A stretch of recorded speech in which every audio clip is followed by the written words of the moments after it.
Of course, the battle lines had been drawn early on because, in the normal sense, the Springbok tour was unpoliceable.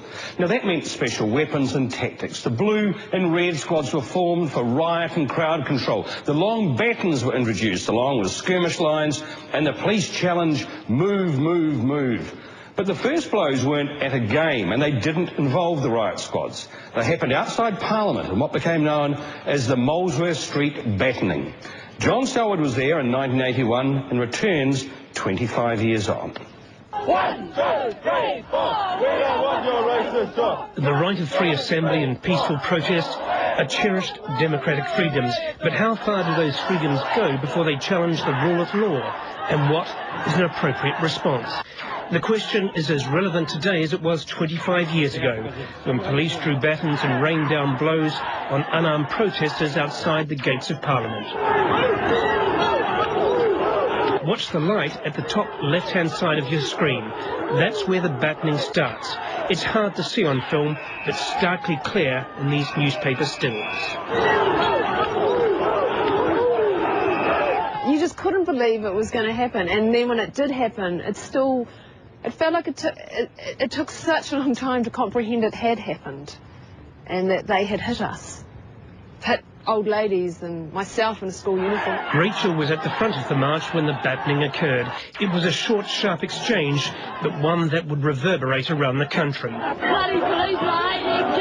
Suddenly, the issue was no longer just a rugby tour or apartheid. It was the politics of policing, the right to protest, the rule of law. I was told that there was no way a baton charge would be used against peaceful demonstrators. The police had decided that they were going to put themselves in a situation where they could inflict summary justice or impose summary justice.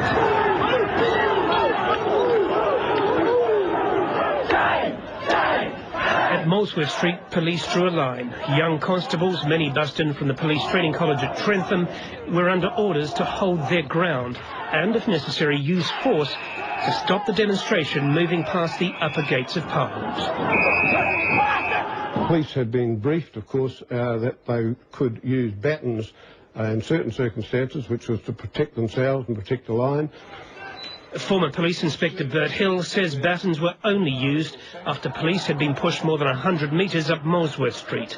He says conflict was inevitable after protesters ignored repeated orders to stop. We also had to remember that there's security, there's the rule of law, public safety, and the rights of other citizens at stake as well. So we had to find that balance. And just sometimes in life, no has just got to mean no.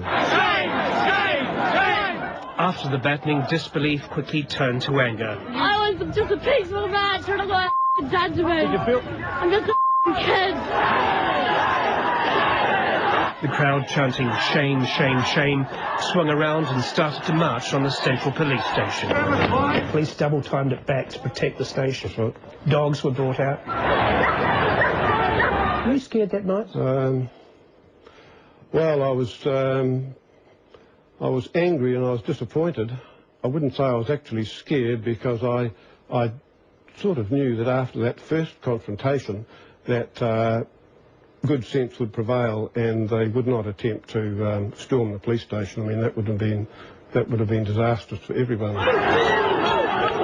As I walked back from the battening, it became a decision where you weren't making a tactical decision any longer. You were making strategic decisions, because the whole game had changed. I think we believed previously that if we could stop games, we could stop the tour. In Hamilton the week before, a game against Waikato had been stopped. A pitch invasion by protesters forced the cancellation of the match.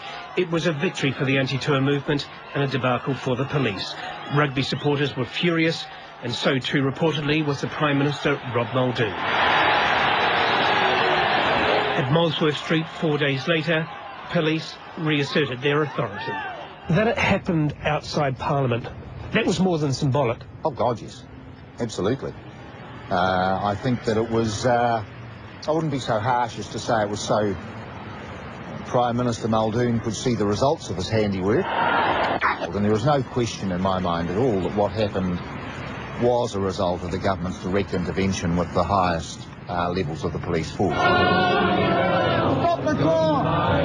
After Molesworth Street, things changed. From then on, crash helmets were worn at the front of marches.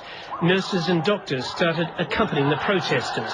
The risks had become clear, but so too had the resolve of both sides.